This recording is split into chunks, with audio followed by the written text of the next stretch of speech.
ಸಿಕ್ಕಾಪಟ್ಟೆ ನಮ್ಮ husband ಹೊಡೆದ್ರಿ, CC camera ರೀ, ಆಮೇಲೆ ಎಲ್ಲ ಕಿತ್ಕೊಂಡು ಹೋಗ್ಯಾರ್ರಿ. ಹುಡುಗರ್ದು ರಿಜಿಸ್ಟ್ರೇಷನ್ ಬುಕ್ ರೀ, ಅಮೌಂಟ್ ರೀ ಎಲ್ಲ ಕೌಂಟ್ರದಾಗಿನ ತೊಗೊಂಡು ಹೋಗ್ಯಾರಿ ಸರ್. ಆ ಕಡೆ ಡಾಲ್ಫಿನ್ ಹಿಂದ್ಗಡೆ ಇಬ್ಬರು ಹಳೆಗಳನ್ರಿ, ಆಮೇಲೆ ಇಬ್ಬರು ಮಕ್ಕಳನ್ನ ಕರ್ಕೊಂಡು ಸಣ್ಣ ಮಗು ಐತ್ರಿ, 2.5 ವರ್ಷದ್ರಿ. ರೂಮ್ನಾಗ ಬಿಟ್ಕೊಟ್ಟು ಹೋಗಿರು. ಅಲ್ಲಿ ಓಣಿ ಒಳಗೆ ಕೂತ್ರು ರೀ ಇಬ್ಬರು ಜನ ಮತ್ತು ಬೈಕ್ ತೊಗೊಂಡು ಹುಡ್ಕಾಡ್ಕೊಂತ ಬಂದಾರ್ರಿ ಅಲ್ರಿ. ಹಾಸ್ಪಿಟ್ಲಿಗೆ ಕರ್ಕೊಂಡು ಹೋಗ್ತೀವ್ರಿ ಅಂತಂದ್ರೂ ಕಳ್ಸತ್ತಿಲ್ರಿ. ಫುಲ್ ಬ್ಲೀಡಿಂಗ್ ಆಗತ್ತೈತ್ರಿ, ತಲೆ ಹೊಡೆದೈತಿ, ಕೈ ಎಲ್ಲ ಕೆತ್ತೈತ್ರಿ. ಹೀಗಾಗಿ ಅವರ ಆರೋಪಗಳೇನಿದೆ ಅದನ್ನು ಅವರು ಲಿಖಿತ ರೂಪದಲ್ಲಿ ಕೊಟ್ಟರೆ ನಾನು ಅಗತ್ಯ ಕಾನೂನು ಕ್ರಮವನ್ನು ತಗೋತೀನಿ. ಅದ್ರ ಜೊತೆಗೆ ನಮ್ಮ ಸಿಬ್ಬಂದಿಗಳು ಅನುಚಿತವಾಗಿ ವರ್ತನೆ ಮಾಡಿದ್ದಾರೆ ಅನ್ನೋಂಥದ್ದು, ಅವರು ಅನುಚಿತವಾಗಿ ವರ್ತನೆ ಮಾಡಿದ್ದಾರೆ ಅಂತಂದರೆ ಅವ್ರ ಮೇಲೆ ಅಗತ್ಯ ಕ್ರಮ ಕೈಗೊಳ್ತೀವಿ. ಪೊಲೀಸರಿಗೆ ಯಾವುದೇ ಕಾರಣಕ್ಕೂ ಯಾವುದೇ ಒಬ್ಬ ಸಾರ್ವಜನಿಕರ ಜೊತೆ ಅನುಚಿತವಾಗಿ ನಡ್ಕೊಳ್ಳಲಿಕ್ಕೆ ಯಾವುದೇ ಅಧಿಕಾರ ಇಲ್ಲ. ಅಟ್ ದಿ ಸೇಮ್ ಟೈಮ್ ಸಾರ್ವಜನಿಕರು ಪೊಲೀಸರ ಕರ್ತವ್ಯದಲ್ಲಿ ಅಡ್ಡಿ ಮಾಡಿದರೆ ಅದನ್ನು ಕಾನೂನಾತ್ಮಕವಾಗಿ ಅಥವಾ ಬೇರೆ ಬೇರೆ ರೀತಿಯಲ್ಲಿ ಕ್ರಮ ಕೈಗೊಳ್ಳಲಿಕ್ಕೆ ಅವಕಾಶ ಉಂಟು. ಹಾಗಾಗಿ ಒಂದು ನಿಷ್ಪಕ್ಷಪಾತ ತನಿಖೆಯನ್ನು ಈ ಘಟನೆ ಬಗ್ಗೆ ಮಾಡಲಾಗುತ್ತೆ. ರಾತ್ರಿ 10 ಸುಮಾರು ರೀ ಹುಡುಗರಿಗೆಲ್ಲ ಊಟ ಕೊಟ್ಟರಿ, ಬಾಗಿಲ ಹಾಕಿವ್ರಿ ಗೇಟ್ ಹಾಕಿದ ನಂತರ ರೀ ಇಲ್ಲಿ ಫ್ಯಾಮ್ಲಿದವ್ರು ಕುತ್ಕೊಂಡು ಊಟ ಮಾಡಕತ್ತೇವ್ರಿ. ಫ್ರೆಂಡ್ಸ್ ಒಂದು 2 ಜನ ಬಂದಿರ್ರಿ, ಊಟ ಮಾಡ್ಕೊತ ಕೂತಿರ್ರಿ. ನಾ ರೂಮಿಗೆ ಹುಡುಗರ್ನ ಮಲ್ಸಕ್ಕಂತ ಹೋಗೇನ್ರಿ. ಪೊಲೀಸ್ನವ್ರು ಬಂದ್ರಿ, ಗೇಟ್ ಸ್ವಲ್ಪ ಕ್ರಾಸ್ ಆಗೈತೆ ಅಷ್ಟೇ ರೀ. ತಳ್ಕೊಂಬಂದ್ರಿ, ಇಷ್ಟು ತನಕ ಯಾಕೆ ಓಪನ್ ಇಟ್ಕೊಂಡ್ರಿ ಅಂತ ಹೇಳಿ ಹೊಲಸು ಬೈಯಾಕತ್ತಾರ್ರಿ. ಬೈಯೋದಲ್ದಾರ ಮತ್ತು ಎದಿ ಮೇಗಿನ ಹಂಗೆ ಹಿಡ್ಕೊಂಡು ತಳ್ಳಾಡಕತ್ತಾರಂತ್ರಿ. ತಳ್ಳಾಡುವಾಗ ತಾವ ಬಿದ್ದು ಆಮೇಲೆ ಮತ್ತು ನಮ್ಮನ್ನ ಹೊಡಿತೀಯ ಅಂತ ಹೇಳಿರಿ. ಸಿಕ್ಕಾಪಟ್ಟೆ ನಮ್ಮ ಹಸ್ಬೆಂಡ್ ಹೊಡೆದ್ರಿ, CC ಕ್ಯಾಮ್ರಾ ರೀ, ಆಮೇಲೆ ಎಲ್ಲ ಕಿತ್ಕೊಂಡು ಹೋಗ್ಯಾರ್ರಿ. ಹುಡುಗರ್ದು ರಿಜಿಸ್ಟ್ರೇಷನ್ ಬುಕ್ ರೀ, ಅಮೌಂಟ್ ರೀ ಎಲ್ಲ ಕೌಂಟ್ರದಾಗಿನ ತೊಗೊಂಡು ಹೋಗ್ಯಾರಿ ಸರ್. ಆಮೇಲೆ ರೀ ನಮ್ದು ಬಿಡ್ಸಾಕೆ ಬಂದೇನ್ರಿ ನಾ ರೀ, ನಿಮ್ಮ ಕಾಲು ಬೀಳ್ತೀನಿ ರೀ ಸರ್, ನನ್ನ ಗಂಡನ ಬಿಡ್ರಿ, ನಾವು ಏನೂ ಒಂದು ಮಾಡಿಲ್ಲ, ವೆಜ್ ಊಟ ಕೊಟ್ಟಿವಿ ಹುಡುಗರಿಗೆ, ಊಟ ಮಾಡಿ ಹುಡುಗರು ಹೋಗ್ಯಾರ, ಈಗ ಊಟ ಮಾಡಕತ್ತೇವ್ರಿ ಅಂತಂದ್ರೂ ನಂಗೆ ಲಾಟಿ ತೊಗೊಂಡು ಬೆನ್ನು ಹತ್ತಿರ್ರಿ ಅವ್ರಿ. ಆ ಕಡೆ ಡಾಲ್ಫಿನ್ ಹಿಂದ್ಗಡೆ ಇಬ್ಬರು ಹಳೆಗಳನ್ರಿ, ಆಮೇಲೆ ಇಬ್ಬರು ಮಕ್ಕಳನ್ನ ಕರ್ಕೊಂಡು ಸಣ್ಣ ಮಗು ಐತ್ರಿ, 2.5 ವರ್ಷದ್ರಿ. ರೂಮ್ನಾಗ ಬಿಟ್ಕೊಟ್ಟು ಹೋಗಿರು. ಅಲ್ಲಿ ಓಣಿ ಒಳಗೆ ಕೂತ್ರು ರೀ ಇಬ್ಬರು ಜನ ಮತ್ತು ಬೈಕ್ ತೊಗೊಂಡು ಹುಡ್ಕಾಡ್ಕೊಂತ ಬಂದಾರ್ರಿ ಅಲ್ರಿ. ಅಲ್ಲಿ ಬಂದ್ರಿ, ನಾವು ಅಲ್ಲೇ ಕಾರ್ ಹಿಂದ್ಗಡೆ ಕೂತ್ಕೊಂಡು 1 ಅವರ್ ಆಗಾನ ಬಂದೇವ್ರಿ. ಬಂದ ನಂತರ ಪೆಟ್ಟಾಗೈತ್ರಿ. ಹಾಸ್ಪಿಟ್ಲಿಗೆ ಕರ್ಕೊಂಡು ಹೋಗ್ತೀವ್ರಿ ಅಂತಂದ್ರೂ ಕಳ್ಸತ್ತಿಲ್ರಿ. ಫುಲ್ ಬ್ಲೀಡಿಂಗ್ ಆಗತ್ತೈತ್ರಿ, ತಲೆ ಹೊಡೆದೈತಿ, ಕೈ ಎಲ್ಲ ಕೆತ್ತೈತ್ರಿ, ಕಾಲೆಲ್ಲ ಫುಲ್ ಸ್ವೆಲ್ಲಿಂಗ್ ಆಗತ್ತೈತ್ರಿ. ಆದ್ರೂ ಕಳ್ಸತ್ತಿಲ್ರಿ. ಆಂಬ್ಯುಲೆನ್ಸ್ ಕರೆಸ್ತೀವಿ ಅಂತಾರ್ರಿ, 1.5 ಗಂಟೆ ತನಕ ಇಟ್ಕೊಂಡು ಕುಂತಿದಾರ್ರಿ ಸರ್. ಆಮೇಲೆ ರೀ PG ಹುಡುಗಿಯರು ಬಂದ್ರೂ ಯಾರನ್ನೂ ಇಲ್ಲಿ ಸಪ್ತಾಪುರ ಬಾವಿಯಿಂದ ಇಲ್ಲಿ ವಿವೇಕಾನಂದ ಸರ್ಕಲ್ ತನಕನೂ ರೀ ನಿಂತು ಬಿಟ್ಟಾರಂತ್ರಿ. ಯಾರೊಬ್ಬರನ್ನೂ ಬರಗುಡ್ಸತ್ತಿಲ್ಲ ರೀ. ಆರ್ಮಿ ಅದಾರ್ರಿ. ಲೇಟಾಗಿ ಓಪನ್ ಅಂತಂದ್ರೆ ನಾವು 10ವರೆಗೆಲ್ಲ ಮುಗಿಸೇ ಬಿಡ್ತೇವ್ರಿ ಸರ್. ಸಣ್ಣ ಮಕ್ಳದಾವ್ ಗೇಟ್ ಹೊರಗಡೆ ಹೋಗ್ತಾವಂತ ನಾವು ಗೇಟು ಓಪನ್ ಇಟ್ಟಿರಂಗಿಲ್ಲ ರೀ.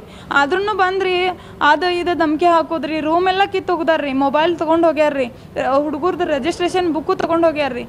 ರಾಮಪ್ಪ ನಿಪ್ಪಾನಿ ಅಂತ ಹೇಳಿ, ಗೀತಾ ರಾಮಪ್ಪ ನಿಪ್ಪಾನಿ. ಹುಬ್ಬಳ್ಳಿ ಧಾರವಾಡ ನಗರ ಕಮಿಷನರೇಟ್ ವ್ಯಾಪ್ತಿಯ ಸಬರ್ಬನ್ ಪೊಲೀಸ್ ಠಾಣಾ ಸರಹದ್ನಲ್ಲಿ ಇರುವಂಥ ಈ ವಿವೇಕಾನಂದ ಸರ್ಕಲ್ ಹತ್ರ ಏನು ಸೈನಿಕ ಮೆಸ್ ಅಂತಿದೆ, ಆ ಮೆಸ್ಸಲ್ಲಿ ರಾತ್ರಿ 12:30 ಸಮಯದಲ್ಲಿ ಒಂದು ಇನ್ಸಿಡೆಂಟ್ ಆಗಿದೆ ಅಂತ ನನ್ನ ಗಮನಕ್ಕೆ ಬಂದಿದೆ. ಆ ಸಂದರ್ಭದಲ್ಲಿ ನಮ್ಮ ಸಿಬ್ಬಂದಿಗಳು ರೌಂಡ್ಸಲ್ಲಿದ್ದಂಥವ್ರು ನಿನ್ನೆ ಇಂಡಿಯಾ ಪಾಕಿಸ್ತಾನ್ ಮ್ಯಾಚ್ ಇದ್ದಿದ್ದ ಹಿನ್ನೆಲೆಯಲ್ಲಿ ಯಾರು ರಸ್ತೆ ಮೇಲೆ ಸೆಲೆಬ್ರೇಷನ್ಸ್ ಮಾಡೋದಾಗಲಿ ಅಥವಾ ಏನಾದರೂ ಅನುಚಿತವಾಗಿ ನಡ್ಕೊಳೋದಾಗಲಿ, ಅದರಿಂದ ಮತ್ತು ಸಬ್ಸಿಕ್ವೆಂಟ್ ಗಲಾಟೆ ಗದ್ದಲ ಯಾವುದೂ ಆಗಬಾರ್ದು ಅಂತಂದು ಪಿಕೆಟ್ಸ್ ಹಾಕಿದ್ವಿ, ಬ್ಯಾರಿಕೇಡ್ಸ್ ಹಾಕಿದ್ವಿ. ಮತ್ತು ನಮ್ಮ ಸಿಬ್ಬಂದಿಗಳು ಅಧಿಕಾರಿಗಳೆಲ್ಲ ನಾನು ಸೇರಿದಂತೆ ಎಲ್ಲ ರೌಂಡ್ಸಲ್ಲಿದ್ವಿ.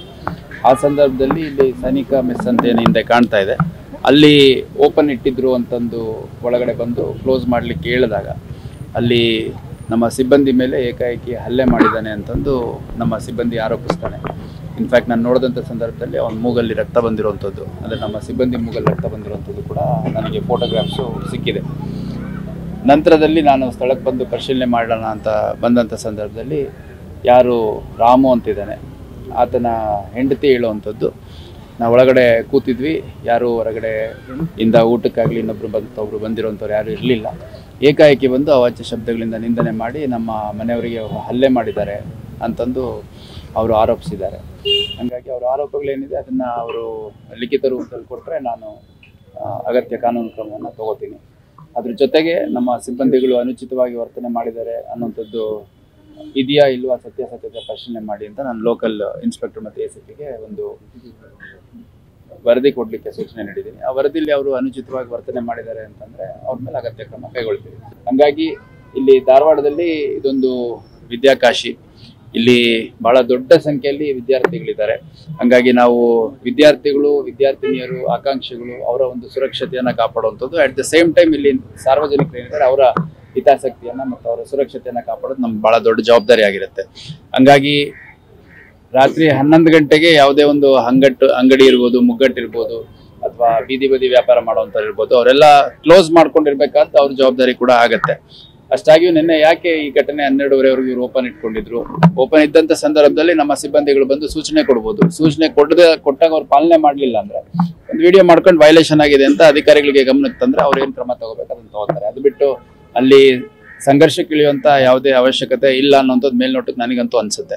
ಈಗ ಬಹಳ ಸ್ಪಷ್ಟವಾಗಿ ನಾವು ಸಾರ್ವಜನಿಕರ ವಿಶ್ವಾಸವನ್ನ ಗಳಿಸ್ಲಿಕ್ಕೆ, ಜನಸ್ನೇಹಿಯಾಗಿ ಪೊಲೀಸಿಂಗ್ ಮಾಡ್ಲಿಕ್ಕೆ ಬಹಳಷ್ಟು ಉಪಕ್ರಮಗಳನ್ನ ತಗೊಂತಾ ಇದೀವಿ. ಅಂತದ್ರ ಮಧ್ಯೆ ಈ ತರ ಇನ್ಸಿಡೆಂಟ್ ಆದಾಗ ಅದು ನಮಗೂ ಕೂಡ ವೈಯಕ್ತಿಕವಾಗಿ ತುಂಬಾ ಬೇಸರ ಆಗುತ್ತೆ. ಪೊಲೀಸರಿಗೆ ಯಾವುದೇ ಕಾರಣಕ್ಕೂ ಯಾವುದೇ ಒಬ್ಬ ಸಾರ್ವಜನಿಕರ ಜೊತೆ ಅನುಚಿತವಾಗಿ ನಡ್ಕೊಳ್ಳಿಕ್ಕೆ ಯಾವುದೇ ಅಧಿಕಾರ ಇಲ್ಲ. ಅಟ್ ದ ಸೇಮ್ ಟೈಮ್ ಸಾರ್ವಜನಿಕರು ಪೊಲೀಸರ ಕರ್ತವ್ಯದಲ್ಲಿ ಅಡ್ಡಿ ಮಾಡಿದ್ರೆ ಅದನ್ನ ಕಾನೂನಾತ್ಮಕವಾಗಿ ಅಥವಾ ಬೇರೆ ಬೇರೆ ರೀತಿಯಲ್ಲಿ ಕ್ರಮ ಕೈಗೊಳ್ಳಲಿಕ್ಕೆ ಅವಕಾಶ ಉಂಟು. ಹಾಗಾಗಿ ಒಂದು ನಿಷ್ಪಕ್ಷಪಾತ ತನಿಖೆಯನ್ನ ಈ ಘಟನೆ ಬಗ್ಗೆ ಮಾಡಲಾಗುತ್ತೆ.